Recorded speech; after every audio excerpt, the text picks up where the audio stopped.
अस्सलाम वालेकुम व्यूअर्स।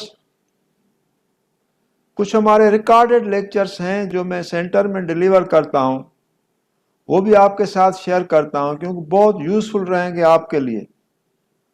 तो ये जो रिकॉर्डेड लेक्चर्स हैं उसके कुछ सिविल के हैं, कुछ क्रिमिनल के हैं, तो वो आपको काफ़ी उससे भी आपके नॉलेज में इजाफा होगा। और दूसरा ये जो मेथड है मेरा डिलीवर करने का अपने सेंटर के अंदर, क्योंकि कुछ क्वेश्चन आंसर्स फॉर्मेट में हैं, हालांकि वो भी ऑनलाइन मेरे लेक्चर्स हैं जो सेंटर के हैं, लेकिन मैं अपने स्टूडेंट से जो सेंटर के हैं किस तरह से उनको एड्रेस करता हूँ या किस तरह से उनको जो है वो एमसीक्यूज के तौर पर उन लेक्चर्स को कन्वर्ट करता हूँ, तो ये आपके लिए काफ़ी इंटरेस्टिंग होगा।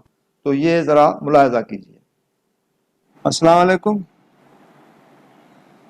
आज की लेक्चर असाइनमेंट में मैंने वो 60 क्वेश्चंस रखे हैं जो लास्ट वीक मैंने ग्रुप में पहले भेजे थे और कुछ आपके कमेंट्स भी लिए थे। अभी हम क्वेश्चंस को अटेम्प्ट करते हैं।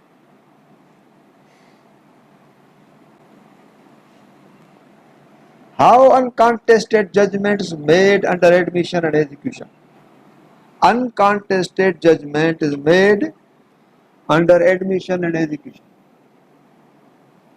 अनकॉन्टेस्टेड जजमेंट कैसे होती है? पहले तो यहां क्वेश्चन मार्क है, uncontested judgment. Uncontested judgment means without evidence. जो जजमेंट बगैर एविडेंस के आ जाए उसको हम कहते हैं अनकॉन्टेस्टेड। ठीक है ना, number one. Number two, it is made under admission. अभी देखिए, how uncontested judgment is made under admission. It is made under admission of the plaintiff or defendant, both, not only plaintiff, and executed, क्योंकि execution है, by a judgment. Execution होगी by judgment and denied by an order. जब judgment इसके अंदर आ गया तो means admission है, और जब डिनाइल आ गया तो इसके अंदर ऑर्डर है। अच्छा, जजमेंट और ऑर्डर में फिर फर्क क्या हुआ? जब कोर्ट ने पास किया ऑर्डर और जजमेंट दे दी, कोर्ट ने कहा कि भाई एडमिटेड पार्ट जो है वो प्लेंटिफ का डिफेंडेंट ने एडमिट कर दिया, तो जो पार्ट एडमिटेड है, judgment is passed on that either partially or wholly. और जो पार्ट प्रूव नहीं है या डिनाइड है, डिफेंडेंट जो है वो डिनाई कर रहा है, या कोर्ट समझती है, खुद कोर्ट समझती है कि at this stage it is not appropriate to decide the controversy by way of judgment, let issues be framed and controversy be commenced, and by way of a decision upon all the issues and controversy, concluding the controversy, the suit will be decided by way of judgment or decree. दूसरा method उसका ये है, क्योंकि उसके अंदर ये सारी चीजें आती हैं। Procedure of its execution on admission and denial is provided under Order 12 Rule 6 CPC as follows। ये देखिए, ये जरा इसको मैंने आज से 2 साल पहले, जो मुझे याद पड़ता है, इसके अंदर 2-3 साल वाले सीनियर स्टूडेंट्स हैं, उनको पता होगा, मैंने इस 12 6 को बोर्ड पे किया था। 12 Rule 6 को, इसकी पूरी इंटरप्रिटेशन को मैंने अपने बोर्ड पे आप लोगों को समझाया है, लेकिन काफी नए हैं, उनको पता नहीं है। Order 12 Rule 6, any party means either plaintiff और डिफेंडेंट। ये जरा देखते जाना क्योंकि दिस इज वेरी इंपॉर्टेंट, जिसमें आपको कंफ्यूजन हुआ। एनी पार्टी मीन्स प्लेंटिफ और डिफेंडेंट। ने मीन्स मैंडेटरी नहीं है, एप्लीकेशन दे ना दे, कोर्ट के लिए भी जरूरी नहीं है कि वो डिसाइड कर दे, जजमेंट दे दे। कोर्ट डिफर भी करे, पोस्टपोन भी करे, डिनाई भी करे, कोर्ट आपकी एप्लीकेशन डिसमिस भी करे। इरिस्पेक्टिवली आपने एप्लीकेशन दी, लेकिन आपको एप्लीकेशन देनी है। एनी पार्टी में at any stage of a suit, stage कोई भी हो, means before judgment, at any stage आप ये मूव कर सकते हैं। Where admissions of fact, admission of fact not law, admission of fact have been made, admissions of fact are made either by plaintiff और defendant, both case in any party है, तो admissions में भी by plaintiff और defendant, either on the pleadings or otherwise. Pleadings means plaint और written statement, otherwise means evidence, जो evidence आपकी आई है, जो प्लेंटिफ की एविडेंस है, जो डिफेंडेंट की एविडेंस है, उसके लिए otherwise. Apply to the court, apply to the court means application दे, एप्लीकेशन के सिवा कोर्ट सुओ मोटो डिसाइड नहीं कर सकती, खुद ब खुद डिसाइड नहीं कर सकती। फॉर सच जजमेंट और ऑर्डर, जजमेंट कैसे? जजमेंट तब पास होगा जब ये कोर्ट जजमेंट देगी और आपका एक हिस्सा एडमिटेड पार्ट वो अलो करेगी, तब जजमेंट देगी। और ऑर्डर, ऑर्डर के कैसे पास करेगी? जब कोर्ट आपकी एप्लीकेशन को डिसमिस करेगी तो ऑर्डर पास करेगी। As upon such admissions he may be entitled to, कौन ही, आइदर प्लेंटिफ और defendant, without waiting for the determination of any other question, means other issues other questions by way of evidence and further process stop हो जाएगा। Court कहेगी admission sufficient है, उसकी basis पे हम entire controversy decide करते हैं, तो आपका सूट जो है वो आपका अलो करते हैं और आपका सूट जो है वो डिक्री करते हैं, बाय वे ऑफ जजमेंट उसके अंदर देते हैं, judgment is passed and to the extent of so and so period class and the court में, यहाँ क्या है, में मीन्स हर जगह पे ऊपर में है, यहाँ में है, पार्टी को भी डिस्क्रिशन है, कोर्ट को भी डिस्क्रिशन है, दोनों के ऊपर कोई मैंडेट शल नहीं है। एंड द कोर्ट में upon such application, upon such application कौन सी, जब आप ऑर्डर टू लूसेस की एप्लीकेशन देते हैं कि जनाब सर ये डिफेंडेंट ने हमारा क्लेम जो है वो माना है, लिहाजा इस पोर्शन को आपको डिक्री कर दें, तो आपको कोई without such application make such order, तो कोर्ट ऑर्डर पास करती है, क्या करती है, no, at this stage it is premature and this application is denied and dismissed, तो क्या हुआ, ऑर्डर हुआ। Or give such judgment, judgment means yes admissions are there and this application is allowed, or gives application allowed and judgment is passed accordingly as the court may think just, discretion court के ऊपर, मर्जी आपकी, आप किस तरह से decide कर दें। तो इसका मकसद ये हुआ कि जो जजमेंट है जो 12 रूल के अंदर दी जाती है, उसके अंदर पार्टी को एप्लीकेशन दी जाती है और वो पार्टी दोनों में से कोई एक हो सकता है, या प्लेंटिफ या डिफेंडेंट, लेकिन कोर्ट के सामने कुछ मटेरियल कुछ सब्सटेंस रिटन फॉर्म में होगा जिसके अंदर admission of fact not law, admission of fact जो कंट्रोवर्सी फैक्चुअल है, पार्शली या होली एक पार्टी ने दूसरी पार्टी के क्लेम को माना, तो एक पार्टी ने कोर्ट को एप्लीकेशन दी कि सर चूंकि इसने मेरे क्लेम को माना है लिहाजा आप जो है वो इसको डिक्री कर दें। कोर्ट ने कहा नहीं, इस स्टेज पे हम डिक्री नहीं करते, तो कोर्ट ने उसकी एप्लीकेशन जब रिजेक्ट की तो कोर्ट ने ऑर्डर पास कर दिया। कोर्ट ने कहा ठीक है हम आपकी एप्लीकेशन को एंटरटेन करते हैं, और एडमिशंस को कोर्ट ने एग्जामिन किया तो कोर्ट ने उसको जजमेंट पास कर दी। तो विदाउट एविडेंस के ये जो जजमेंट आ गई है ये हो गई अनकॉन्टेस्टेड judgement, or it is brought under admission, and now question is it is brought in execution, now this is admission and execution। अभी execution में ये कैसे आती है, this is the question जो आपको कंफ्यूज कर रहा है, वो नीचे दूसरे क्वेश्चंस के साथ है, इसीलिए इसको हमने पार्टली इसको डिफर किया है। अभी एग्जीक्यूशन 12 की कैसे होगी, आया जिस तरह से अभी आपके पास ऑप्शंस थे जो मैंने सारे पढ़े थे, उसके व्यू में आप लोगों का क्या ऑप्शन था, किस तरह से था, तो अभी मैं आपको वो समझाता हूँ। Answer to query is a suit on the basis of admissions of parties can be decreed or dismissed by way of judgment without recording evidence. This is answer. Now another question. What is the purport of party under obligation? What is the purport of party under obligation? Question को देखिए, obligation क्या है और party का obligation कहाँ यानी establish होता है, और ऑब्लिगेशन या लीगल है या फैक्चुअल है, और ऑब्लिगेशन के अंदर कौन कौन सी चीजें होनी चाहिए, तो हम ऑब्लिगेशन को समझते हैं। It is duty of every major sound mind and having with rational judgment to perform that part of obligation which is enforceable by law. This is the definition. This is the definition as to purport of obligation.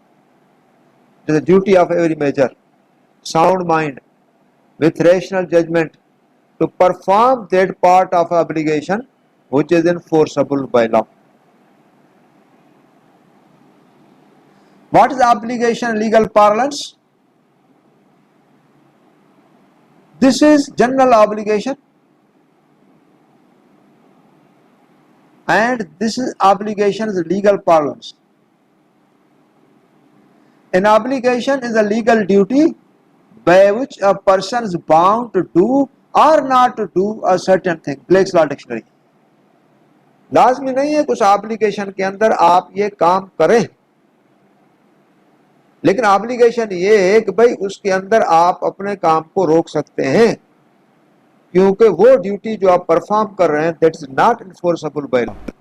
तो करना, do और undo, that would be with in 4 corners of the law. ये तो हमने आपको उसकी एक legal parlance में ब्लैक्स लॉ डिक्शनरी से उसकी मीनिंग बताई, लेकिन मैं आपको लीगल ऑब्लिगेशन यानी लॉ से बताऊंगा कि लॉ में लीगल ऑब्लिगेशन का परपोर्ट क्या है। फिर मैं बाद में यहाँ ले आऊंगा purport of party and legal obligation क्या है। Import obligation as per definition clause of special effect section 3(1) special effect obligation includes every duty enforceable by law. Obligation ये स्पेशल इफेक्ट्स है। Obligation includes every duty enforceable by law. What is the duty? That is not the party shall be in contract. That is in promise. हर चीज में एक obligation होता है जिसके अंदर बंधा रहता है। Purport of legal obligation. Purport of legal obligation is that the specific performance of any contract may in discretion of court be enforced. Section 12 से इस पे related purport of legal obligation is that the specific performance of any contract may in discretion of court be enforced. Court कहती है कि ये आपकी legal duty है, ये आपका लीगल ऑब्लिगेशन है कि जो भी आप यानी कॉन्ट्रैक्ट करें, जो भी आप कमिटमेंट करें, जो भी आपका MOU यानी मेमो ऑफ अंडरस्टैंडिंग हो, उसको आप एडियर करें, उसको आप रिस्पॉन्ड करें, उसको आप यानी माने या उसको उस हिसाब से इम्प्लीमेंट करें। This comes under section 12 special effect. Section 12 special effect में क्या आता है? आप सेक्शन 12 स्पेशल इफेक्ट में देखेंगे तो उसके अंदर एक contracts enforceable by law and all those contracts which are shown under section 12 special effect are those under which legal obligation is imposed upon the parties, and when legal obligation is discharged that contract can be performed by the parties. Means contracts which are performed by the parties under legal obligations which are contained under section 12. Ordering the party, अभी obligation discharge कैसे होता है? Ordering the party to do very act which he under an obligation to, section 5 special by way of decree. आपने court के अंदर case किया, court को कहा कि इसने लीगल ऑब्लिगेशन डिस्चार्ज नहीं किया, आपका प्रेयर जो है कोर्ट ने अलो कर दिया और उसको ऑर्डर कर दिया किसको? डिफॉल्टिंग पार्टी को, to do every act for which you are under legal obligation to do and you are supposed to perform and you should have performed that, but party has come before the court and court orders you to perform the part under which you are under legal obligation to perform. Section 5 is specifically by way of decree. Preventing the party from doing that which he under an obligation not to do, section 5C is specifically effect, means obligation in both ways, to do or not to do. जब court के अंदर किया तो आपने court को कहा sir ये जमीन बेच देगा, सर ये जगह बेच देगा, ये किसी तीसरे को बेच देगा। कोर्ट ने कहा उसको नहीं, जब तक आप लीगल ऑब्लिगेशन डिस्चार्ज नहीं करते या कोर्ट उसके कंक्लूजन में नहीं आती, आपको प्रिवेंट किया जाता है कि आप इसको आगे कुछ ना करें और आप फ्रॉम ऑब्लिगेशन, क्योंकि वो obligation under the law you were required to perform which you could not perform, तो आपको प्रिवेंट किया जाता है। Answer to query, what is the question? What is the purport of party under obligation? What is the purport of party under obligation? Now you see that what is its purport? A party is bound by law to perform or not to perform that part of legal obligation for which he is legally bound to do so. For both counts he is legally bound either to perform or not perform. For both counts he is legally bound to do. This is the answer to query of this question. अब जरा देखते जाना, इसके अंदर मैंने इसीलिए provision दिए है, इस प्रोविजन को सामने रखकर इसको गहरा मुतालिया करके उसके डेप्थ में पहुंचने के बाद मैंने फिर ये क्वेश्चन सेट किए थे जो मैंने अभी आपके साथ शेयर कर रहा हूं, क्योंकि ये भी एक मेथड था लॉ को पढ़ने का। आप स्क्रीनशॉट भी ले सकते हैं, स्क्रीनशॉट ले लें, उसको अच्छी तरह से पढ़ें। What is the import of admission on fact and law?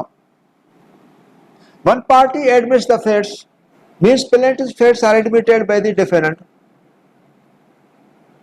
What will happen? Plaintiff will not frame the legal issues. Legal issues will come forward from the defendant. Defendant will say before the court that suit of the plaintiff is not maintainable. Upon that admission, what reply should come from the plaintiff? When defendant says that plaintiff's suit is not maintainable, then what plaintiff will say upon that assertion? जरा देखिए, admission by the defendant on issue of fact amounts to decree either partly or wholly.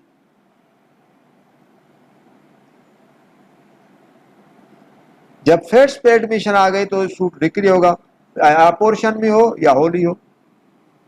Admission by the plaintiff on issue of law amounts to dismissal of the suit as a whole, Article 12 Rule 6। उसके अंदर क्या होगा कि भाई आपका suit dismiss होगा, क्योंकि issue of law पे आप स्टैंड कर नहीं सकते।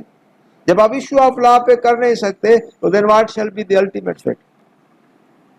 आंसर टू क्यूरी देखो, admission of the claim by either party in the suit within their pleadings is sufficient to decide the suit either wholly or partial.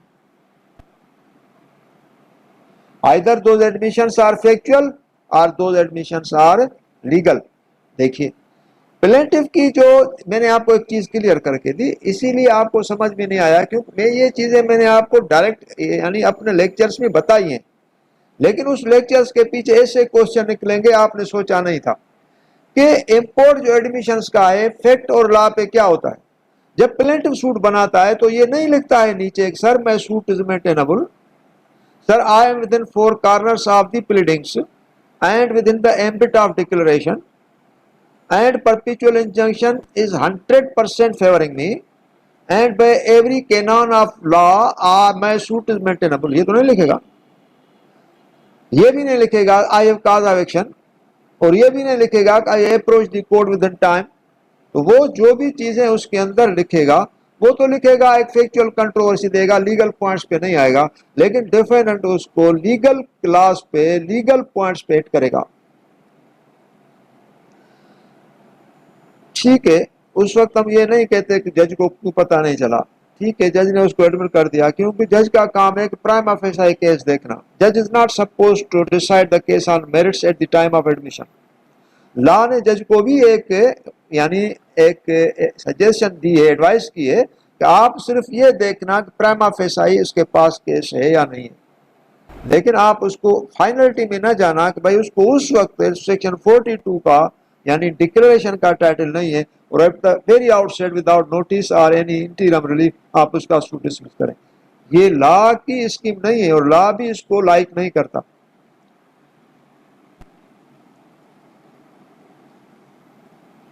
How suit is decreed under judgment?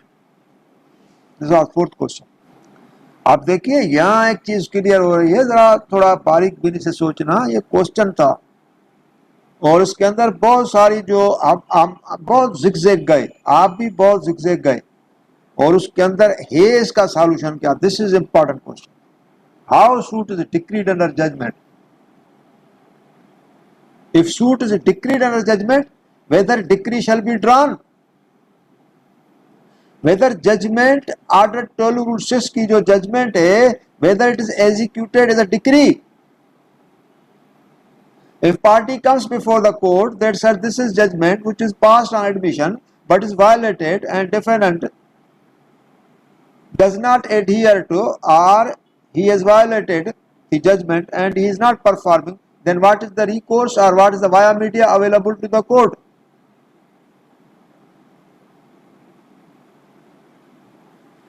Suit is decreed by way of evidence when court conclusively determines the rights of the party, section 2 subsection 2 CPC। ये important point थी, क्योंकि मैं आपको कहाँ लेकर गया, how suit is decreed under judgment, मैं आपको लेकर गया 12(6) में, आप भी मेरे साथ चले 12(6) में, लेकिन यहाँ मैं आ गया सेक्शन 2 सब सेक्शन 2 में। ये 12(6) का क्वेश्चन नहीं है। यही चीज आपने ऐसे सीक्वेंस को सेट किया, आपने सोचा कि ये जो भी है अभी 12(6) से बाहर जाएगा नहीं, और सारे क्वेश्चन 12(6) के अंदर है। ये 12(6) का क्वेश्चन नहीं है। ये क्वेश्चन है how suit is decreed under judgment. तो ये सूट डिक्री जजमेंट में होता है, decreed by way of evidence when court conclude determine the rights of the party, क्योंकि every judgment shall follow the decree. जो ऑर्डर 20 रूल 6 में आता है। अच्छा, अभी ये है कि सेक्शन 2 सब सेक्शन 2 सीपीसी के अंदर क्या है कि suit is decreed by way of evidence when court conclusively determines the rights of the parties. How suit is dismissed under order, ये भी आप वहां गए थे कि भाई how suit is dismissed under order, how suit is decreed under judgment. Suit is dismissed without evidence means uncontested and default for want of prosecution, section 2 BCPC। Clear question है ना? कौन सी एम्बिग्यूटी है, कौन सा इसके अंदर ट्विस्ट है? कुछ भी नहीं, बिल्कुल सीधा क्वेश्चन था। इसके अंदर तो कोई चीज नहीं। How suit is decree and judgment, judgment तो है, जजमेंट के बाद तो डिक्री है ना, ऑर्डर तो है ना, ऑर्डर के बाद डिक्री है। ये आपने क्यों नहीं सोचा कि जजमेंट जब पास होती है that is followed by decree, और जब ऑर्डर पास होता है order is followed by decree. Some judgments are executed by way of decrees. Execution जो होती है डिक्रीज की होती है, तो डिक्रीज कौन सी होती है? जजमेंट की एग्जीक्यूशन नहीं होगी। उस जजमेंट का स्टेटस क्या होगा जब हम उसको एग्जीक्यूशन में ले जाएंगे? ठीक है, एग्जीक्यूशन इज फॉर डिक्रीज, लेकिन सेक्शन 36 क्या कहता है, सेक्शन 36 सीपीसी, हम वो डिस्कस करते हैं आपके साथ। क्वेश्चन नंबर 6 है द मीनिंग ऑफ टर्म ही। यहाँ ये क्वेश्चन 4 और 5 यहाँ खत्म नहीं होता, ये आगे चलता है, तो जब आगे आएगा तो हम आपको ले जाएंगे। फिर यहाँ एक आपको थोड़ा ब्रेक है, उसके अंदर हम एक नई चीज के अंदर चलेंगे। The meaning of term he under the law is either plaintiff और defendant. Answer: plaintiff or defendant in the suit may be either male or female, but in the definition of gender as per section 8 of BPC, the pronoun of he and its derivatives are used of any person whether male or female. ही आएगा। Answer to query: ये order हम appeal में इस तरह से होता है। This appeal is against the decree passed by the civil जज where by he either he is she or she is he, खातून जज है या मर्द जज है, लेकिन अल्फाज ही होगा, she नहीं होगा, वेयर बाय she नहीं होगा, क्योंकि he is that derivative which is used for male and female for both. He dismissed the suit by way of judgment. वकील कोई भी अपील बनाएगा उसके अंदर नहीं लिखेगा तो भाई ये जो she है उसने लिखा, she इस्तेमाल नहीं होगा, he इस्तेमाल होगा, क्योंकि he is used for both. We have heard entitlement through document. This is again very important. We have heard entitlement through document. We will learn entitlement in the eye of law. अभी मैं आपको इसका हल देता हूं, लेकिन ये चीजें आप जरा देखना, मैंने रिपीटेडली कितने लेक्चर्स में आपको लेक्चर्स दिए, आप जरा ध्यान में रखना। The answer is written with reference to presumption of the court. We have heard entitlement through document. उसका आंसर आ रहा है presumption of the court. Presumption क्या है? Article 129 IQSO that when a document creating an obligation is in the hands of the obliger, the obligation has been discharged. आपने check दिया एक बंदे को कैश लिखकर 50,000 या 20,000, आपने उसके हैंड में दे दिया, आपने उसके हाथ में आ गया, ये आपने एक ऑब्लिगेशन था जो आपने क्रिएट किया, आया उसको उधार दी या उसके उधार आपने क्लियर कर दी, या उसको कोई ड्यूज थे या किसी वजह से या कोई फीस थी आपने दे दी। Obligation has been discharge, obligation तब डिस्चार्ज हुआ जब वो आपका चेक ओबलाइजर के हाथ में आ गया। सिमिलरली चेक भी नहीं है, आप उसको उस वक्त कोई खास के पास सर्टिफिकेट दे सकते हैं, कोई प्राइस बॉन्ड दे सकते हैं, कुछ भी दे सकते हैं। जब ओबलाइजर के हाथ के अंदर आ गया तो ये ऑब्लिगेशन डिस्चार्ज हो गया। क्यों? Document creating an obligation means that is entitlement through document. Document is creating obligation. ये एक पार्ट आ गया, लेकिन अभी यहाँ नीचे आ रहा है we will learn entitlement in the eye of law. Law क्या कहता है? अभी एक चीज है, आपने वो एक चेक है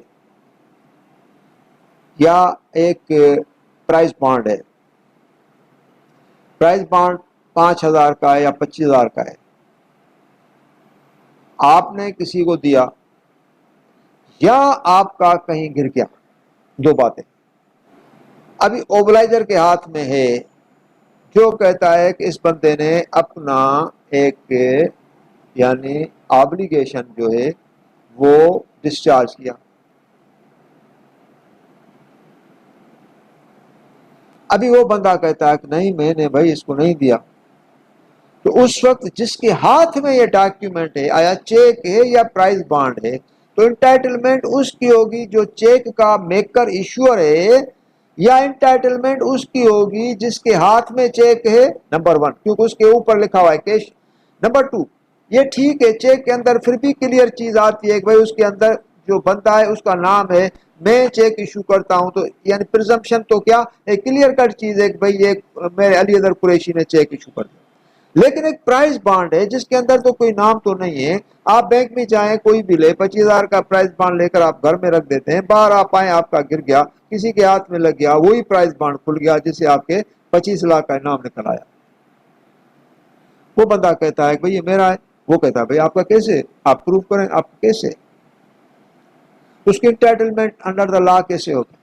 this is the question, how it will create entitlement of that person.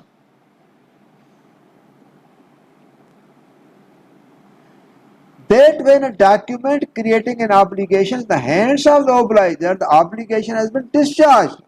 तो सही है भाई, चेक भी आ गया, आपने चेक उसको प्राइस बॉन्ड दे दिया, वो भी आ गया, लेकिन यहाँ चीज और है भाई, ये जो है वो चेक जो बॉन्ड है मैंने नहीं दिया, और उसके ऊपर उसने 25 लाख रुपया ले लिया, कोर्ट के पास केस आ गया, इसको कोर्ट प्रिज्यूम कैसे करेंगे? उसकी एंटाइटलमेंट आई ऑफ लॉ कैसे होगी? जिसके अंदर कोई डॉक्यूमेंट है, उसके अंदर कोई राइटिंग नहीं है, ये भी प्रूव नहीं है कि भाई उसका इसके हाथ में कैसे लगा, ये भी यानी एविडेंस नहीं है, ये जो बॉन्ड है ये उस बंदे का था। Now we learn its entitlement as under a bond is in position of the obliger, but the circumstances of the case are such that the obliger may have stolen it. Illustration I of article 129(1) QSO। यहाँ presumption ये चली जाएगी कि भाई उसकी जो entitlement है as per law ये हो सकता है स्टोलन हो, क्योंकि जो एविडेंस हमारे पास आई है उसके अंदर हम ये नहीं समझते, अगर ये इसका वॉलंटरी इसका अपना बॉन्ड होता तो ये इतना बंदा क्यों चीखता, ये क्यों कहता कि ये मेरा बॉन्ड है, उसके पास नंबर से सारी चीज है। सिमिलरली एक चेक है, जो बंदा इसको इशू करता है वो इनकेशमेंट ले लेता है, लेकिन वो कहता है कि मैंने अभी उसको हवाले नहीं किया था, मैंने रखा था, ये चुरा कर ले गया और जाकर इसने इनकेश करा दिया, ये मेरे टेबल पे चेक पड़ा था और मैंने कैश लिखा था, मैंने इसको नहीं दिया था। तो प्रिजम्पशन क्या होगा? प्रिजम्पशन ये होगा ये चेक भी चुरा कर ले गया और प्राइस बॉन्ड भी चुरा कर ले गया।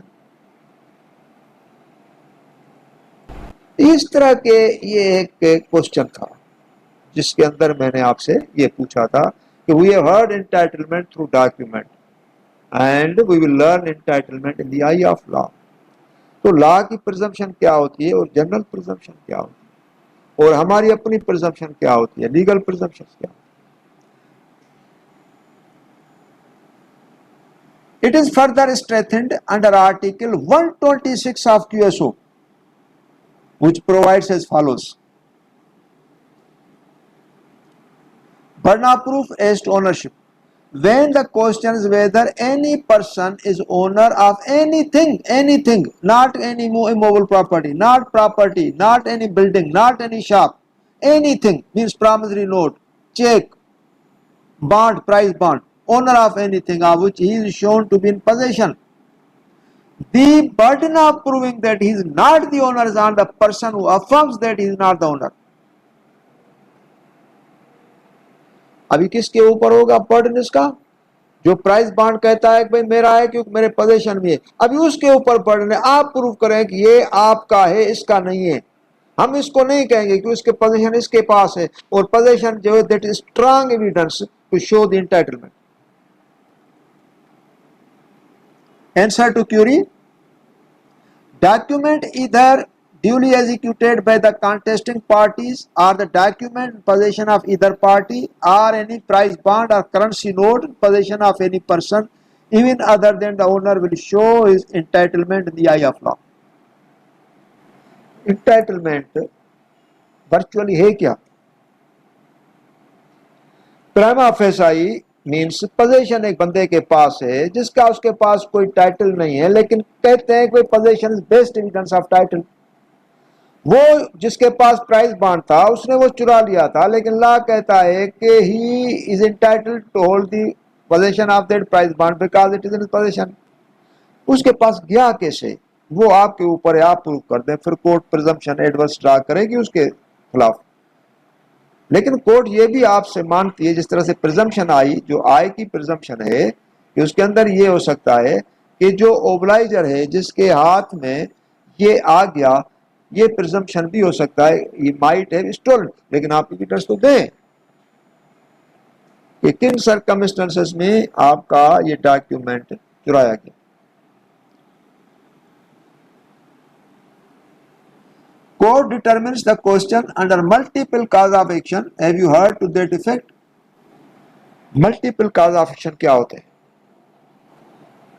Unfortunately, मेरे इस ग्रुप के अंदर जो भी हैं उन्होंने प्लेट नहीं बनाई। कोई भी रेगुलर यानी वकील वो नहीं है सिविल का जो इंडिपेंडेंटली प्लेट बना सके। अगर प्लेट वो बनाएगा तो उसको पता चलेगा कि मल्टीपल कॉज ऑफ एक्शन क्या होते हैं। क्या हम ये कहें कि multiple cause of action are outcome of multiple reliefs? हर कॉज ऑफ एक्शन के बाद हमें एक रिलीफ लेना पड़ता है। क्या हम कॉज ऑफ एक्शंस को एक सूट के अंदर, मल्टीपल कॉज ऑफ एक्शन को एक सूट के अंदर क्लब कर सकते हैं? आंसर देखिए, ऑर्डर टू रूल 3 सीपीसी कहता है several cause of action one suit can be united. Cause of action unite हो सकते हैं। अभी देखिए आगे, ऑर्डर टू रूल 4 सीपीसी कहता है no cause of action be united. फिर आगे कहता है रूल 4 कहता है कॉज ऑफ एक्शन यूनाइट नहीं हो सकता Maswa accept mean profits or arrears of the rent in respect of the property claimed or any part thereof. Claim of damages for breach of any contract. Claims in which the relief sought is based on the same cause of action. देखिए आपने case दाखिल कर दिया for position. Position कहते हैं कि ये illegal position में, तो आप मीन प्रॉफिट्स तो लेंगे। सपोज कीजिए ये पोजीशन है किसी टेनेंट के हाथ में, आप उसकी पोजीशन ले रहे हैं, यहाँ रेंट लॉ एप्लीकेबल नहीं है, तो उसके अंदर आप रेंट तो लेंगे। जो पोजीशन किसी के पास अनऑथोराइज है, जो आपको दे नहीं रहा, तो आप उसके अंदर मीन प्रॉफिट्स तो लेंगे। जमीन प्रॉफिट्स लेंगे और उसके अंदर रेंट लेंगे, तो ये तो यूनाइट हो गया ना, कॉज ऑफ एक्शन तो यूनाइट हो गया ना। लेकिन कहते हैं कि no cause of action be united except, इसके अंदर ये जो केसेस हैं ये वो केसेस हैं जिसके अंदर कॉज ऑफ एक्शन जो आप शो करेंगे उसके अंदर आप रिलीफ लेंगे, क्योंकि ये वो क्लेम है relief short is based on the same cause of action. Cause of action एक पोजीशन नहीं है, कॉज ऑफ एक्शन नहीं है एक भाई ये हमें किराया नहीं दे रहा, कॉज ऑफ एक्शन एक ये पोजीशन बाय फोर्स ले ली, काजावेक्शन ये उसको उसने किराए पे चढ़ा दिया है या उसके अंदर रेस्टोरेंट खोला है, कुछ भी किया है और हमें रेंट नहीं दे रहा। तो ये इस तरह से आता है। अभी आगे भी है।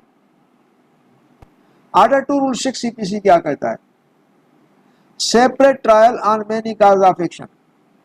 कोर्ट कहती है जब there are separate trial, there will be separate trials if there are many cause of action, how all the cause of actions are consolidated. आप कहते हैं कि भाई एक जगह है, उसके अंदर मेरी डिक्लेरेशन है कि मैं इसका ओनर हूं। फिर कहते हैं कि भाई इसके अंदर चूंकि मैंने इसे लिया था और 50 लाख की 40 लाख मैंने इसे लिया, 10 लाख अभी मुझे देने हैं, लिहाजा इस पे परफॉर्मेंस भी कर दें। ओनर मैं इसीलिए हूं, इसने मुझे पोजीशन दे दिया, पोजीशन मेरे पास है और position is best proof of entitlement.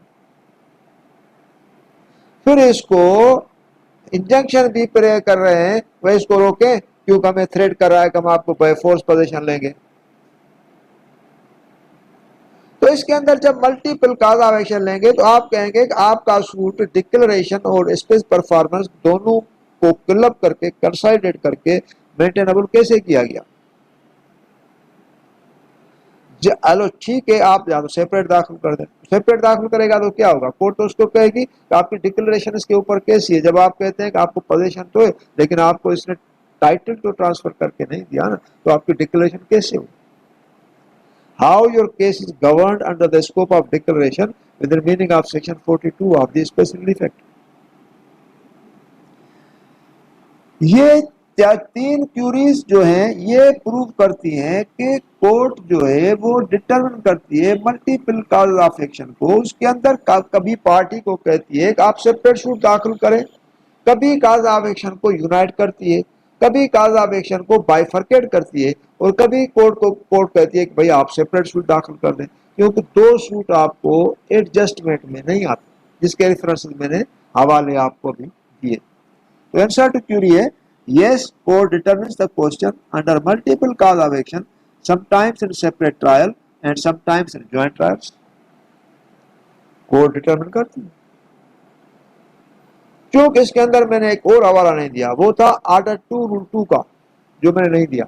उसके अंदर आप एक ऐसा केस भी कोर्ट को डिफर करा सकते हैं जो आप बाद में दाखिल कर दें, वो ऑर्डर 2 रूल 2 के अंदर है। आप एक कोर्ट को कहते हैं कि मैं एक रिलीफ ऐसा है जो अभी नहीं लेता, लिहाजा आपसे परमिशन लेता हूं, उस रिलीफ की मुझे इजाजत दी जाए जो मैं बाद में लूंगा। उसको स्टूडेंट को समझने में तकलीफ होती है कि ये कैसा सूट है, कौन सा ऐसा यानी रिलीफ है जो पार्टली ये उससे कोर्ट से ले रहा है और पार्टली डिफर करा रहा है, ये कौन सा ऐसा रिलीफ है। तो मैंने आपको अगर याद होगा तो मैंने आपको वाज़ेह करके दिया था कि सेक्शन 15 सीपीसी कि civil suit is to be instituted in the court of lowest jurisdiction. जिस कोर्ट के पास लोएस्ट ज्यूरिसडिक्शन है, सिविल सूट आप वहां ले जाएं। एक कोर्ट के पास जाता है एक पार्टी, वो कहती है कि मैं आपके पास सूट तो ले आऊं, लेकिन इसके अंदर चूंकि इसके अंदर मैं आपसे डिक्लेरेशन लेता हूं कि इस ये जो डॉक्यूमेंट है, डीड है, सेल डीड है 4 लाख की, इसको कैंसिल करें।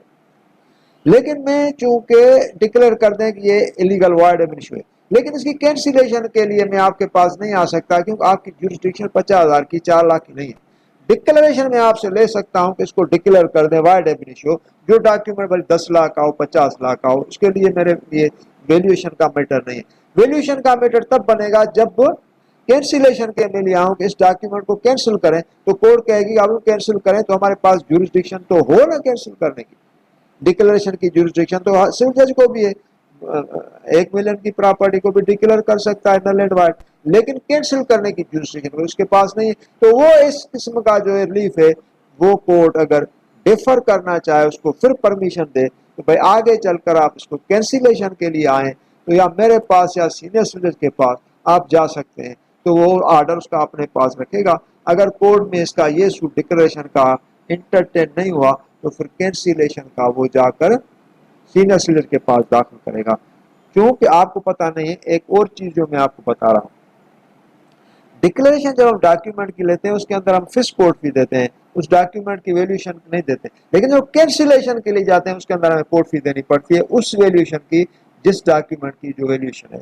4 लाख की है तो 4 लाख की कोर्ट फी देनी पड़ेगी, 10 लाख की है तो फिर 15,000 पूरी कोर्ट फी देनी पड़ेगी। तो वकील हजरात क्या करते हैं कि कोर्ट की बचाने के लिए वो डिक्लेरेशन लेते हैं। इस हिसाब से कोर्ट की जुरिस्डिक्शन भी चेंज हो जाती है, क्योंकि उसके लिए अगर उसको कैंसिल कराएं तो सीनियर सिविल जज के पास जाएंगे, सिविल जज के पास नहीं जाएंगे।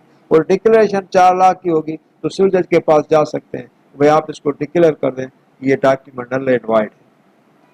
तो ये वो चीजें होती हैं जो जिसके अंदर यानी मल्टीपल काज ऑफ एक्शन आते हैं, लेकिन वो कोर्ट के अंदर कुछ दाखिल किए जाते हैं, कुछ यूनाइट होते हैं, कुछ बाइफर्केट होते हैं, कुछ कोर्ट अलो करती है, कुछ कोर्ट अलो नहीं करती, जो मैंने क्यूरी के अंदर सब कुछ क्लियर कर दिया।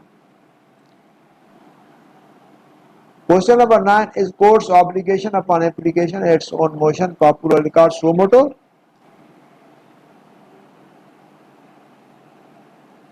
An action upon an application does not constitute suo moto। किसी एप्लीकेशन पे कोई एक्शन लिया कोर्ट ने, क्या सुओ मोटो हुआ?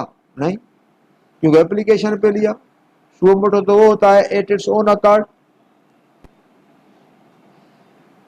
Different provisions are set out under civil and criminal laws whereby the court takes any action on its own accord without application of the party.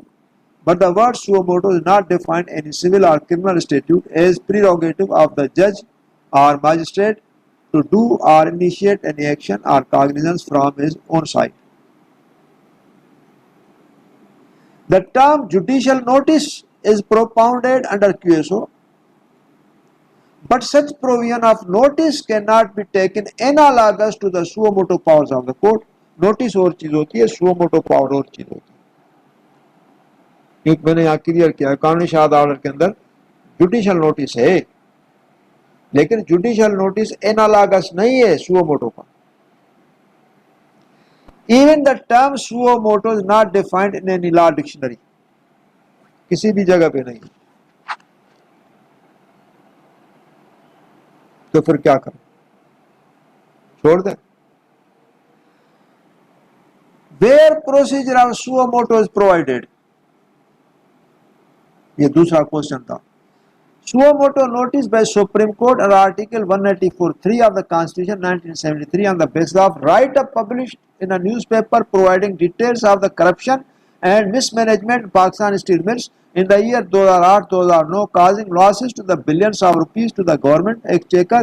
Supreme Court order transfer of investigation from FIA to NAB। Suo motu अखबार के इश्तिहार पे अंदर ये suppose कि ये वही चीज है कि स्टील मिल जो है वो उसके अंदर बड़ी जो है वो मिसमैनेजमेंट हुई, करप्शन हुई, माल प्रैक्टिसेस हैं, और लिहाजा उसके अंदर जो उसकी इन्वेस्टिगेशन है वो FIA को दी गई है, और FIA जो है ना वो अंडर प्रोविंशियल गवर्नमेंट के कंट्रोल में है। लिहाजा उसके अंदर जो है वो मैं आपके नोटिस के लिए ये चीजें ला रहा हूं कि आप इसके अंदर कोई सुओ मोटो एक्शन लें। ये रजिस्ट्रार ने उसको रिकमेंड किया, तो चीफ साहब ने उसके अंदर लिखा कि ये ऑर्डर लिखा तो भाई ये investigation is change from FIA to अपना NAB, ये suo motu action means at its own accord, उसकी अपनी मर्जी। तो लेकिन उसको नोट मिलता है ऑफिस की तरफ से, ऑफिस की तरफ से उसको नोट मिलता है, उस नोट के ऊपर उसके बाकायदा जो भी ऑर्डर्स थे वो एज इट इज समरी थी जो मुझे मिली थी। तो मैंने आपके साथ ये शेयर किया कि उसके अंदर ये है कि सुओ मोटो जो एक्शन होता है वो सुप्रीम कोर्ट का, उसको फिर लीगल स्टेटस दिया गया आर्टिकल 184(3 में कि suo motu order is passed by the Supreme Court under article 184(3। ठीक है ना। Answer to query, only Supreme Court of Pakistan can exercise suo moto jurisdiction, that's all। ना डिस्ट्रिक्ट जज, ना हाई कोर्ट, ना सिविल जज, कोई भी नहीं। It may be that the term suo moto is defined under the Supreme Court rules। क्योंकि suo motu अगर ले रहे हैं तो सुओ मोटो का उनके पास कुछ ना कुछ बैकग्राउंड होगा, ऐसे वो नहीं करेंगे। क्वेश्चन नंबर 10 है जजमेंट इंक्लूड्स ईदर डिक्री और order which are those judgments. यहाँ क्वेश्चन आ जाता है जो मैंने डिफर किया था शुरू में 2 क्वेश्चन 3 के बाद, वो ये है, मैंने कहा वो आगे आएगा, मैं आगे आपको समझाऊंगा। जजमेंट इंक्लूड्स आइदर डिक्री और order which are those judgements.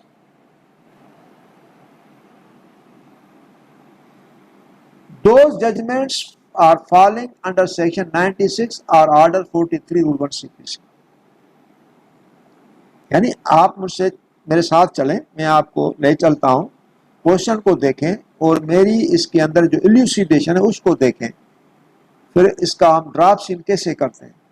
Question ये है कि जजमेंट इंक्लूड्स आइदर डिक्री और order, which are those judgments falling under section 96 और 43 आर्टिकल 43 रूल 1 सीपीसी। अभी देखिए सेक्शन 96 सीपीसी हम पढ़ रहे हैं, ये जरा देखना कि इसको हमने किस तरह से इसको जजमेंट में 96 को मैं लेकर गया हूं, ये जरा देखना बारीक बीनी से। Save where otherwise expressly provided in the body of this code or by any other law for the time being enforced। ये क्यों सेव किया?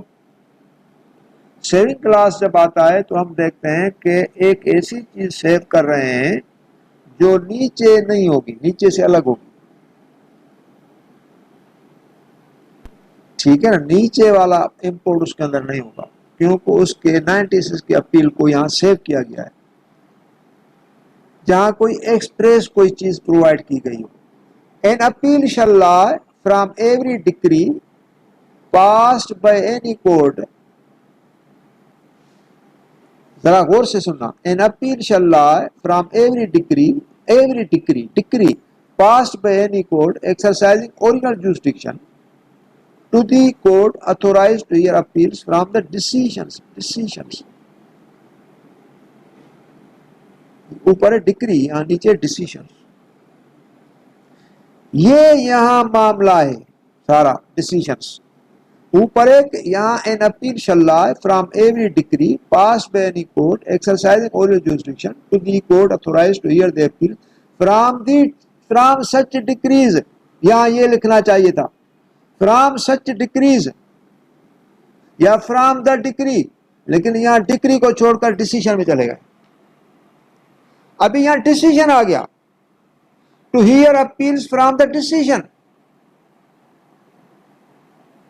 Means appeals not against the decree but appeals against the decision. अभी देखिए आगे, an appeal may lie from an original decree passed ex parte. Number 3, no appeal shall lie from a decree passed by the court with the consent of parties। ये 96 की language है, लेकिन जो reservation मेरी थी वो थी डिसीजंस पे, और मैंने डिसीजंस के पीछे कुछ चीजें निकाली हैं जो आपके साथ शेयर कर रहा हूं। Emphasis is put fourth on the term appeals from decisions of such courts. Appeals from decisions of such courts, emphasis is put fourth on the term appeals from the decision of such courts। The term decision as per Webster's Law Dictionary is that a report of conclusion, that's all, means anything which is concluded, that is the decision, and decision is this, the term a report of conclusion or decision is quite distinguished than decree। वो भी आपको समझाता हूं। It means decision has no legal significance। क्यों? A report of conclusion, there is a decision। गाड़ी जा रही है भाई, गाड़ी निकालो, इसे ओवरटेक करो। नहीं, अभी मैं ये डिसीजन नहीं ले सकता क्योंकि मार्जिन नैरो है। वो ये नहीं कहेगा मैं अभी डिक्री नहीं पास कर सकता क्योंकि मार्जिन नैरो है, मैं डिसीजन नहीं ले सकता। उसने उसके कहने पे गाड़ी निकाली, गाड़ी का एक्सीडेंट हो गया, मीन्स डिसीजन फेल गया, क्योंकि वो जो डिसीजन उसने लिया, वो डिसीजन जो था उसका वो सही अप्रोप्रिएट नहीं था, उसको वेट करना चाहिए। तो डिसीजन हैज नो लीगल, क्यों? अ रिपोर्ट और कंक्लूजन, उस कंक्लूजन होती है ना भाई, आपको कहा भाई आप गाड़ी निकालें, नहीं भाई अभी मैं ये डिसीजन नहीं ले सकता। रिस्क डिसीजन हम लेते हैं रोजाना लाइफ में, कोई भी काम होता है, भाई ऐसा करो कि भाई आप 4 लाख रुपए बिजनेस में लगा दो। भाई मैं बिजनेस में कैसे लगा दूं, मेरा एक्सपीरियंस नहीं है, मैं ये डिसीजन नहीं ले सकता क्योंकि मुझे नुकसान हो सकता है। लेकिन आप तो ये नहीं कहेंगे कि ये डिग्री नहीं पास कर सकता, ये मैं डिग्री नहीं ले सकता, डिसीजन। लेकिन पॉइंट ये पॉइंट है कि डिग्री को लीगल पार्लेंस में ये जो डिसीजन है उसको किस तरह से डिफाइन किया गया। आगे चलो। However, the term judgment has been elaborately defined under Black's Law Dictionary in the following manner. ठीक है, हमारा जो क्वेश्चन था वो था कि जजमेंट इंक्लूड्स आइदर डिक्री और order, which are those judgments. अभी आ जाए। However, the judgment has been elaborately defined in Blake's Law Dictionary in the following manner. Judgment is the official and authentic decision of a court of justice upon the respective rights and claims of the parties to an action or suit therein litigated or submitted to its determination. या decision नहीं है, ये judgment. Judgment is quite distinguishable. Means judgment is official and authentic decision. एक official decision है। वो मैंने कहा कि भाई आप गाड़ी को आप ओवरटेक कर दें, बोला डिसीजन नहीं ले सकता। आपने ये नहीं कहा कि भाई जजमेंट नहीं ले सकता। अथेंटिक और official decision of a court of justice upon the respective rights and claims of the parties to an action और सूट देन लिटिगेटेड और submitted to its determination. Judgment as per section 2 आप देखिए 9 में क्या कहता है, CPC means the statement given by the जज of the grounds of a decree और ऑर्डर। अब यहां देखिए, means whatever judgment that is passed by the judge, that is either decree or order।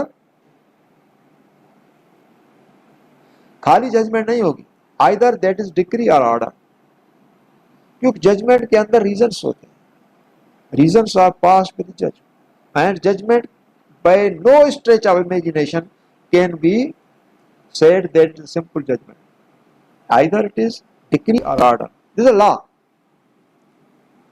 Answer to query: judgment under order 12 rule 6 CPC are passed by way of decree or order।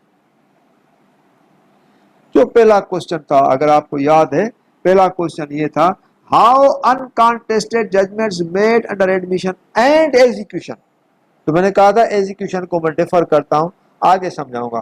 तो ये एक judgment under order 1206 are passed और executed by way of decree और order. ठीक है ना। अभी और भी क्लियरेंस है आगे इसकी, जो मैं आपके साथ डिस्कस कर रहा हूं, क्योंकि that is in the light of case law. What is civil court's discretion under its plenary jurisdiction. Plenary means entire, full, complete and regular trial। ये plenary, entire, full, complete and regular trial। When civil court sits under its plenary jurisdiction, means civil court will decide the suit by way of judgment after the process of evidence and hearing of arguments। Means when it is done by the civil court and civil court has perused the pleadings, recorded evidence of the parties, framed the issues, heard the arguments and at the last passed the judgment। Means that whatever entire course of the civil court, inviting plaint and written statement on plaint, framing of issues, adducing evidence of the parties, of both parties and delivery of the judgment after hearing arguments, that recourse of the civil court falls or comes in the ambit of plenary jurisdiction। Means complete jurisdiction exercise हो गई, जिसको plenary कहते हैं, वो civil court के पास है। आगे सुने, when civil court decides any suit under summary procedure, it means civil court is equipped with a summary jurisdiction and not the plenary jurisdiction। तो summary jurisdiction उसकी अलग है, plenary jurisdiction अलग है। जब by way of final judgment civil court ने कोई चीज डिसाइड की तो civil court exercise plenary jurisdiction, और जब विदाउट रिटन स्टेटमेंट और summarily at the very outset suit decree कर दिया तो सिविल कोर्ट ने summary jurisdiction exercise. Answer to query: under its plenary jurisdiction, the civil court decides the contested suit under its codal formalities of law। जो भी codal formalities हैं, plaint order 7 में, written statement order 8 में, issues order 14 में, documents production order 13 में, और evidence after framing of the issues, list of the witnesses order 16 में, और एविडेंस ऑर्डर 18 में और जजमेंट ऑर्डर 20, ये कोडल फॉर्मेलिटी है।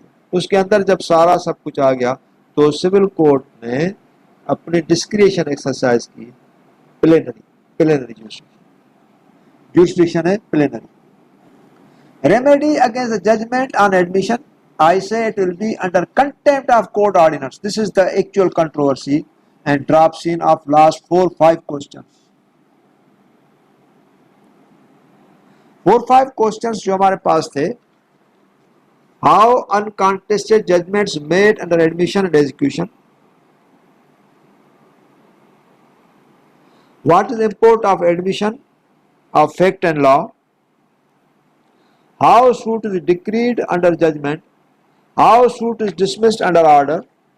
Judgments includes either decrees or orders. Which are those judgments? And last one, this. अभी ये क्वेश्चन है, remedy against judgment on admission, I say it will be under contempt of court ordinance. Do you agree with me? आपने agree किया, मैंने कहा no, it will not lie in the contempt proceeding. Contempt proceeding में कैसे जाएगा? Judgment on admission,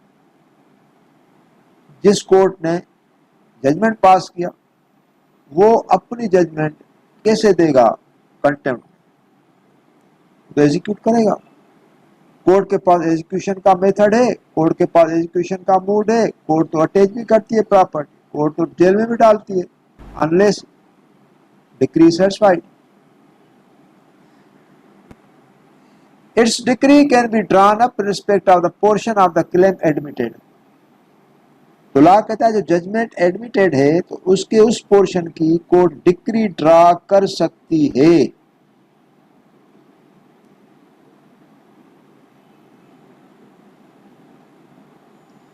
उन्नीस सौ 1990 CLC 1009। Such judgment can be executed under section 36 CPC। जब डिक्री उसकी ड्रा होगी उस पोर्शन की तो उसकी एग्जीक्यूशन जो है वो चली जाएगी सेक्शन 36 में। सेक्शन 36 क्या कहता है वो जरा मुलाजा कीजिए।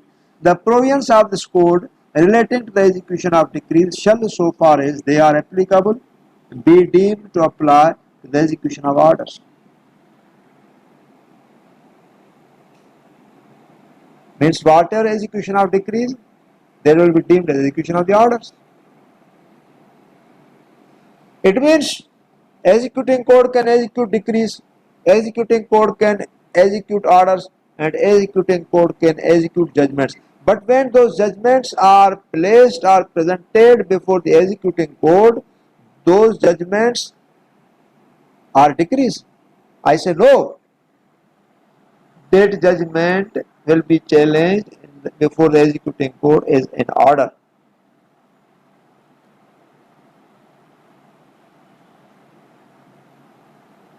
वो नीचे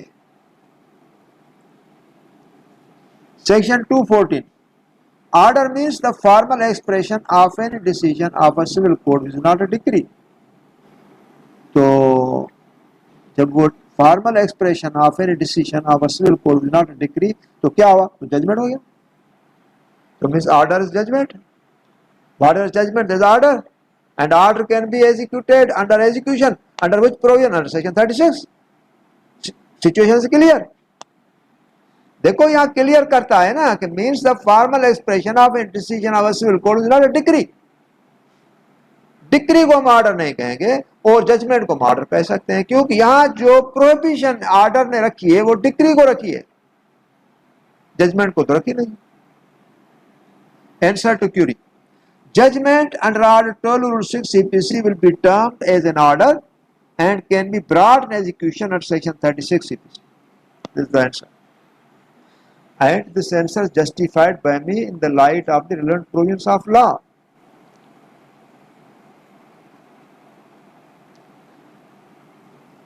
May we say a judgment on admission falls in the ambit of consent decree?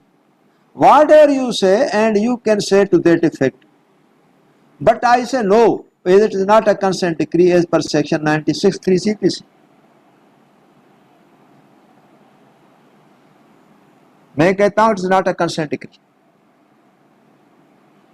Orders section 96(3) are those consent decrees which are passed under order 23 rule 3 CPC, not 26। 23 rule 3 CPC के अंदर जो कंसेंट डिक्रीज है वो 96 के अंदर आती है। Consent decree उसको नहीं कहेंगे हम 26 वाली एडमिशन। ऑर्डर 23 रूल 3 CPC क्या कहता है? Where it is prove to the satisfaction of the court that a suit has been adjusted wholly और part by any lawful agreement or compromise, or where the defendant satisfies the plaintiff in respect of the whole or in part of the subject matter of the suit, the court shall order such agreement, compromise, or satisfaction to be recorded and shall pass a decree in accordance therewith so far as it relates to the suit। ये decree आएगी 96 के subsection 3 और ये consent decree है। Judgment on admission not consent decree। Answer to query: no, in consent decree admissions of the parties are not recorded। consent decree में admissions of the parties record होते हैं क्या? no। आप देखिए जो क्यूरी को जो मैंने रिप्लाई किया आप वो जरा देखना, वो बिल्कुल एप्रोप्रिएट एक्यूरेट किया।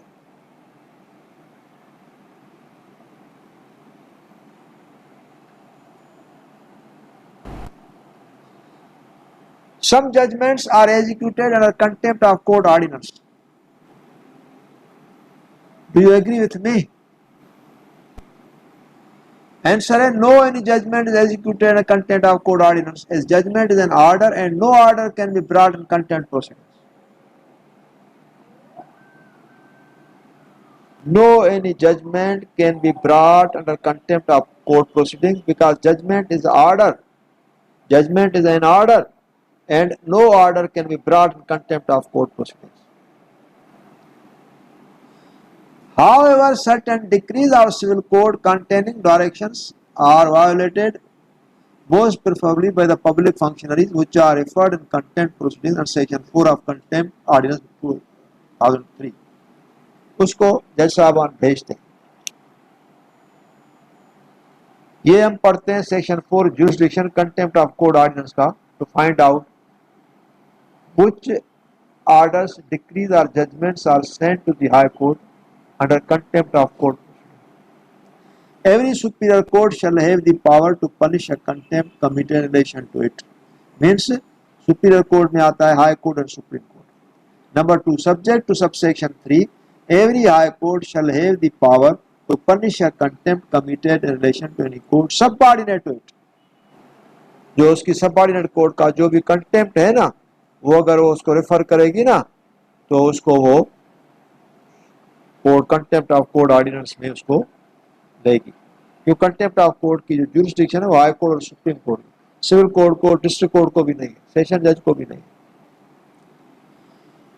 No high court shall proceed in cases in which an alleged contempt is punishable by a subordinate court under the Pakistan Penal Code। क्योंकि उसने कहा कि भाई पाकिस्तान पिनल कोड के अंदर अगर किसी जज का कंटेम्प्ट है तो वो खुद एक्शन ले पीपीसी के अंदर 476 में कागनिजेंस लेकर उसको सजा दे दे, क्योंकि वो ऑफेंसेस हैं जो 195 196 सीआरपीसी के अंदर हैं जो contempt of the lawful authorities के हैं, जिसका जज साहबान कागनिजेंस ले सकते हैं 476 से 476 से लेकर 480 तक, और कागनिजेंस लेने के बाद जब खुद सजा दे सकते हैं तो वो हमारे पास क्यों भेजते हैं? वो ना भेजे, क्योंकि वो कंटेम्प्ट जो है सबऑर्डिनेट कोर्टों का वो खुद उसका अपना पनिशेबल है और वो खुद पनिश करें, उनको अथॉरिटी है। वो कंटेम्प्ट ऑफ कोर्ट में नहीं आता क्योंकि वो contempt of their lawful authority. Answer to query: no judgment is executable in contempt proceedings. 2 के अंदर आया है कि सब्जेक्ट सबसेक्शन 3 जो ये 3 के अंदर every high court shall have the power to punish a contempt committed in relation to any court subordinate to it। अगर उनकी कोई जजमेंट का या कोई डिक्री का अगर कोई कंटेम्प्ट है जो वायलेशन है, इम्प्लीमेंटेशन नहीं है और मोस्टली उसके अंदर गवर्नमेंट फंक्शनरीज खुद इन्वॉल्व हैं और कोर्ट गवर्नमेंट फंक्शनरीज को क्या करे, तो फिर कंटेम्प्ट के अंदर वो हाई कोर्ट के अंदर भेजते हैं, जिनका ये रेफरेंस सेक्शन 4 सब क्लास 2 के अंदर है।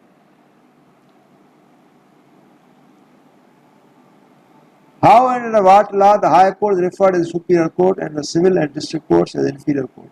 ये तो सीधा क्वेश्चन था, आपने भी कर दिया. We have three statutes for ready reference on this question. Number 1, Section 3 CPC. For the purpose of this court, the District Court is subordinate to the High Court, and every civil court of a grade inferior to that of District Court, and every court of small cause is subordinate to High Court and District Court. Section 14 Civil Code Ordinance, control of courts and presiding officers.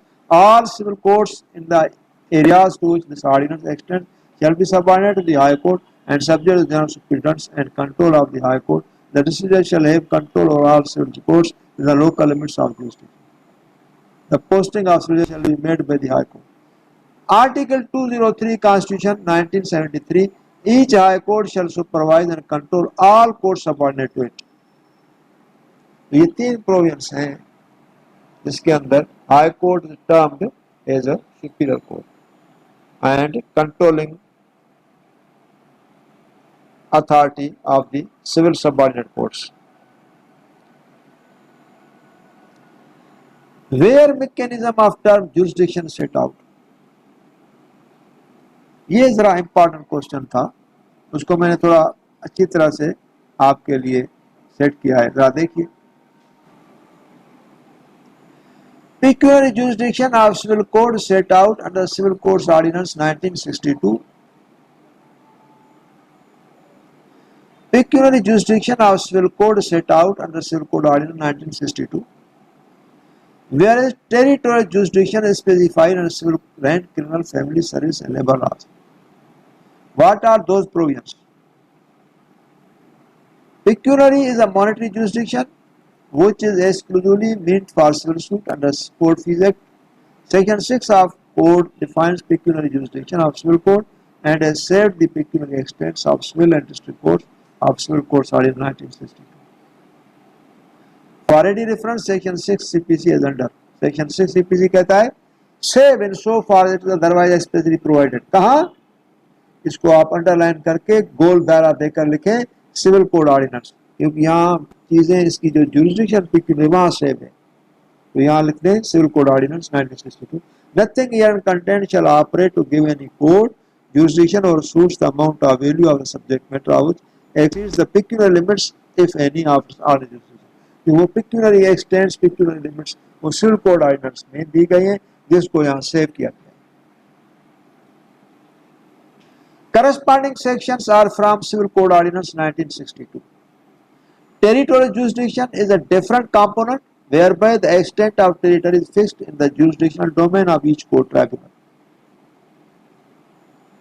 Some courts and tribunals are assigned special jurisdiction and the provisions of their business and limits of jurisdiction are contained in that special state. उसके अंदर उसकी जो territorial jurisdiction की जो extent है वहाँ ANF की jurisdiction कहाँ है, उसको कोई थाना पर्टिकुलर तो नहीं है, उसकी टीम घूमती है, कराची में गई, कहाँ भी गई, कराची से बाहर गई, माल पकड़ा, समंदर के अंदर चले गए, उनकी जुरिसडिक्शन का कोई एक्सटेंट तो है, लेकिन उसके अंदर control of narcotic substance act के अंदर कोई सिविल और क्रिमिनल की जुरिसडिक्शन उसके अंदर नहीं आई. Criminal Procedure Code also defines territorial jurisdiction of criminal courts under Chapter 15, whereas CPC provides territorial jurisdiction under Chapter 1 from Section 16 to 20. Section 120 CPC relaxes the import of Section 16 to 60 CPC in case of high courts or jurisdiction. यहाँ भी territorial jurisdiction है, क्योंकि 16 से 20 तक jurisdiction civil code को दी गई है territory wise. भाई साउथ के अंदर इतने टाउन्स हैं, ये सिविल जज को ये jurisdiction है, लेकिन हाई कोर्ट को कहा गया क्योंकि ये सूबे की कोर्ट है, उसकी ओरिजिनल जुरिसडिक्शन स्पेशल जुरिसडिक्शन है, लिहाजा उसके लिए 16 से 19 तक जो भी प्रोविजंस हैं टेरिटोरियल जुरिसडिक्शन के वो 120 सीपीसी के अंदर रिलैक्स किए गए. तो भाई 120 में सेक्शन 16 से 20 तक ये जो प्रोविजंस हैं सेक्शंस हैं ये हाई कोर्ट की जुरिसडिक्शन पे एप्लीकेबल नहीं. Similarly, High Court exercises writ admiralty and insolvency jurisdiction in the province. तो पूरी प्रांस पे चली गई हाई कोर्ट की जुरिसडिक्शन, तो उसकी टेरिटरी कहाँ गई, पूरी प्रांस में चली गई. Service and labour laws fix the extent of territorial jurisdiction throughout province on the category of classification of employees for special statutes are exclusively made the exclusion of all other local or business law. भाई territorial jurisdiction उनकी है भाई पूरे सूबे से, लेकिन उन्होंने classified कर दिया भाई क्लर्क पट्टे वाले जो हैं, चौकीदार जो हैं, और छोटे क्लर्क 15 ग्रेड से नीचे या 5 ग्रेड वाले, वो भाई इस ट्रिब्यूनल में जाए, यहाँ जाए लेबर कोर्ट, क्योंकि ये लेबर क्लास है, लेबर कोर्ट लेबर क्लास के लिए बनी हुई है। और वो जो सर्विस क्लास है जो इनको डोमिनेट करता है, उसको जो सर्विस क्लास है वो सर्विस ट्रिब्यूनल में जाएगा। और उससे आगे 20वें ग्रेड वाले वो 212 कॉन्स्टिट्यूशन में हाई कोर्ट में जाएंगे। तो इनकी ये classification, labour class labour court, service class और सर्विस ट्रिब्यूनल, और एलिट क्लास हाई कोर्ट 212 में। तो हर एक की अपनी अपनी ज्यूरिसडिक्शन दी गई है। Rent and family laws being special statutes yet govern the scope of CPC on territorial extents and follow CPC as procedural laws. Section 16 CPC applicable in those laws. Rent के अंदर भी आप देखिए रेंट कंट्रोलर होगा, भाई south का है, भाई साउथ के पास या ये साउथ का जो है ना, साउथ के अंदर टाउन्स कौन से, भाई क्लिफ्टन है, डिफेंस है, भाई उसका केस किसके पास जाएगा, भाई रेंट कंट्रोल नंबर 4 के पास जाएगा। तो ये टेरिटोरियल एक्सटेंट्स हालांकि सीपीसी एप्लीकेबल नहीं है, लेकिन टेरिटोरियल जो भी लिमिट्स और ज्यूरिसडिक्शन है वो सीपीसी से निकाल कर इनको दी गई है। फैमिली लॉज में भी ऐसे ही, क्योंकि ज्यूरिसडिक्शन पुलिस स्टेशन वाइज है ना इनकी भी, रेंट की और फैमिली की, वो कहाँ से ली है, वो तो सीपीसी से ली है। Answer to query: provisions are under local as well as special laws. तो प्रोविजंस दोनों में अंदर है, लोकल लॉ से भी है और स्पेशल लॉज के अंदर भी है, लेकिन लोकल लॉज के अंदर ज्यादा यानी इम्प्लीमेंट होते हैं, स्पेशल लॉज के अंदर ये प्रोविजंस है ही नहीं। सर्च ये जिस तरह से ये है ही नहीं, उसके अंदर स्पेशल लॉ है ना, अपना Sindh rent special law, family law जो है ना वो भी स्पेशल लॉ है, लेकिन उनके अंदर टेरिटोरियल ज्यूरिसडिक्शन का कहीं भी नहीं। लोकल लॉ से लेते हैं, लोकल लॉ कौन सा है, CPC local law. How the legislature set out the jurisdictional mechanism of each court and tribunal on the extent of territorial jurisdiction. Legislature set out the jurisdictional mechanism of each court or tribunal enacting relevant statutes for detailed reference has been cited in question number 7 ibid, which need no reiteration here. तो उसके अंदर मैंने दिया था family court को किस तरह से ज्यूरिसडिक्शन है, हाई कोर्ट को किस तरह से यानी रिट्स में ज्यूरिसडिक्शन है, इंसॉल्वेंसी एडमायर्टी ज्यूरिसडिक्शन में कैसे। तो इसका वर्चुअली जो आंसर है वो 17 के अंदर है इस question, which need no reiteration here. Answer to query: legislature enacts the statute keeping in view the jurisdictional extents and application thereof in effective manner. It matters little if the statute is local or special one. क्योंकि jurisdiction जो होगी उसके अंदर local law के अंदर होगी, special law के अंदर उनकी jurisdiction का एक्सटेंट और होता है। जिस तरह से यानी आप एटीसी कोर्ट्स देखें, उनकी ज्यूरिसडिक्शन कैसे है, भाई उनकी ज्यूरिसडिक्शन ये है कि भाई टेररिज्म किस तरह से होता है, हम एटीसी लॉज किसे इन्वोक करेंगे, टेररिज्म कैसे इस्टेब्लिश होगा, उसकी साइंस क्या है, पीपल टेरिफाई होते हैं तो फिर टेररिज्म होता है, तो फिर टेररिस्ट कोर्ट की ज्यूरिसडिक्शन बनती है। लेकिन एक जो इम्पोर्टेंट चीज है तो कराची के अंदर तो 15-20 एटीसी जजेस, उनको पुलिस स्टेशन वाइज केसेस कौन देता है, तो केसेस तो ऐसे ही मिलते हैं जैसे सेशन को मिलते हैं। एटीसी कोड नंबर 4 जो है वो उसके पास सारे दाखिल होते हैं, फिर वो बांटता है, किसी को दिया किसी को दिया, तो इनका अपना एक क्लासिफिकेशन है ज्यूरिसडिक्शन की। लेकिन केस तो एफआईआर अगर होगी या उस एफआईआर के अंदर भी यानी होगा, तो डायरेक्ट कंप्लेंट तो नहीं होती ना एटीसी के अंदर।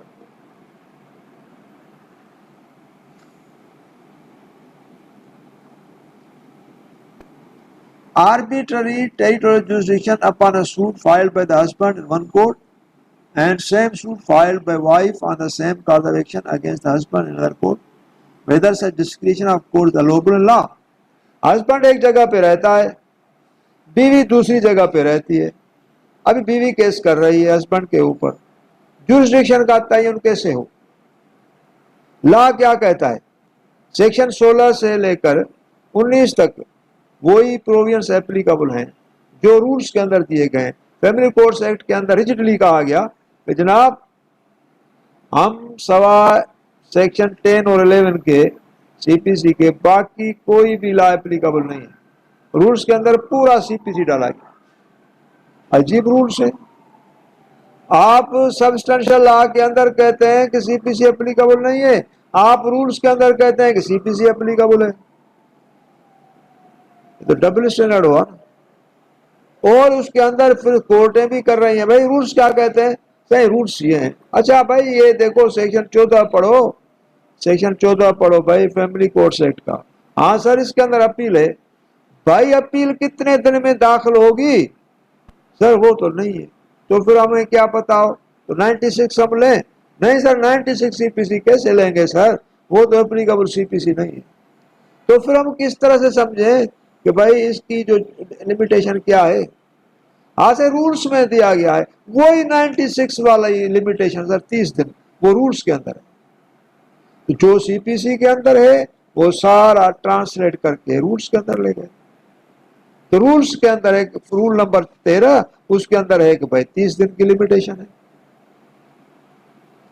तो ये इस तरह के आर्बिट्ररी टेरिटोरियल जुरिसडिक्शन का जो मैंने क्वेश्चन यहाँ फिक्स किया था हस्बैंड और वाइफ के दरमियान में, क्योंकि वहां एक रूल 6 है हम वो पढ़ते हैं, उससे आप क्लियर हो जाएंगे। Husband will invoke the provisions of CPC with reference to cause of action or the place of last residence, where the legislature has provided a grace to the wife to invoke jurisdiction in matrimonial affairs against the husband even on the basis of temporary residence.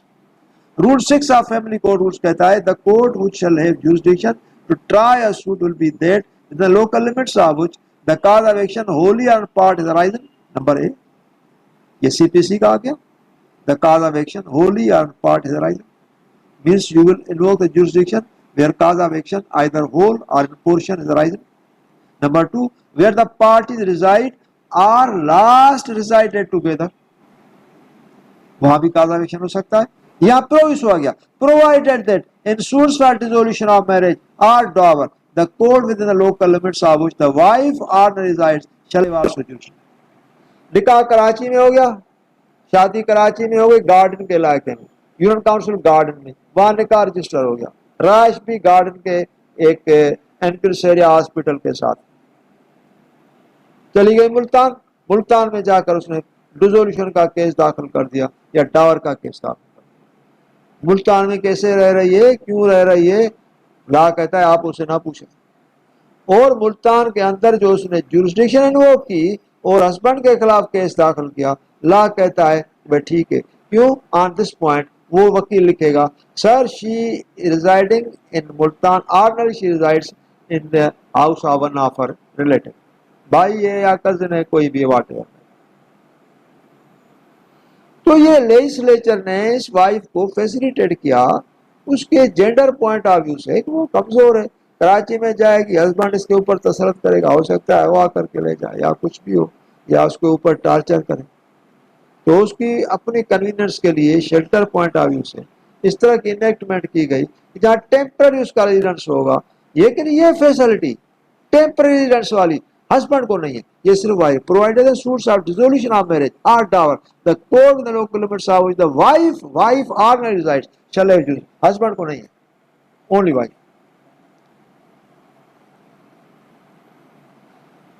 Question number 20, execution of orders undertaken under Art 21 of CP is different than execution of orders made under Section 22 of SRPO 1979. Do you agree on that? Procedure different but conclusion same. Legislature wisdom under a sacrosanct style. Prevailing effect will go to your appropriate legal opinion. Answer A. Section 22 of Sindh Rented Prisons Ordinance 1979 provides that final order passed under SRPO shall be executed by the controller and all questions arising between the parties and relating to the execution, discharge or satisfaction of the order shall be determined by the controller and not by separate suit. ठीक है, ये जो language है ये है section 47 की।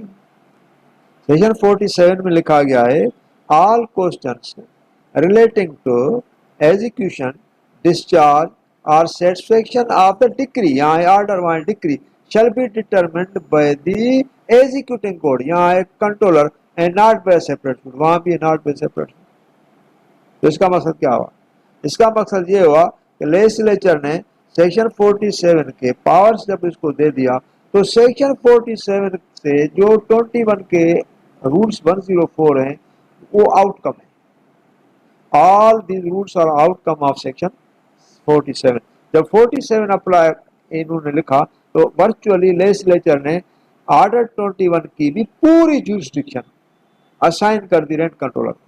तभी वो अटैचमेंट निकालता है, पोजीशन की रिट इशू करता है, पुलिस एड देता है, बेलफ्स भेजता है, पोजीशन खाली कराता है। तो जो भी सिविल कोड करती है रेंट कंट्रोलर करता है। कैसे? इसी के तहत bye rent controller will satisfy, will see and appreciate the execution bye way of जो है कि एग्जीक्यूशन, डिस्चार्ज और satisfaction of its order. It means the legislature conferred upon the rent controller same powers and jurisdiction as that of civil courts under execution as regards, सही है, attachment, seizure, arrest and possession, वही jurisdiction दे दी ना rent controller को। Legislature ने जो civil court के पास पावर्स थे वही दे दिए, क्योंकि उन्होंने कहा भाई आप इसको अपने ऑर्डर को एग्जीक्यूट भी करेंगे, सेटिस्फाई भी करेंगे और डिस्चार्ज भी करेंगे। तो लिहाजा हम आपको एग्जीक्यूशन के 104 रूल्स के सारे पावर डेलीगेट करते हैं और उन पावर्स के अंदर ये है अटैचमेंट है, सीजर है, अरेस्ट है और position of the property. It means there is no embargo in the way of rent controller to exercise same execution powers which are contemplated under Article 21 with 104 rules. Same power, same rules उसको आ गए तो वो करता है, तो बिल्कुल सही करता है। वो गलत क्या करता है? सही करता है। Answer to query: Rent controller and civil court has same powers of execution under Article 21 CPC. The conclusion.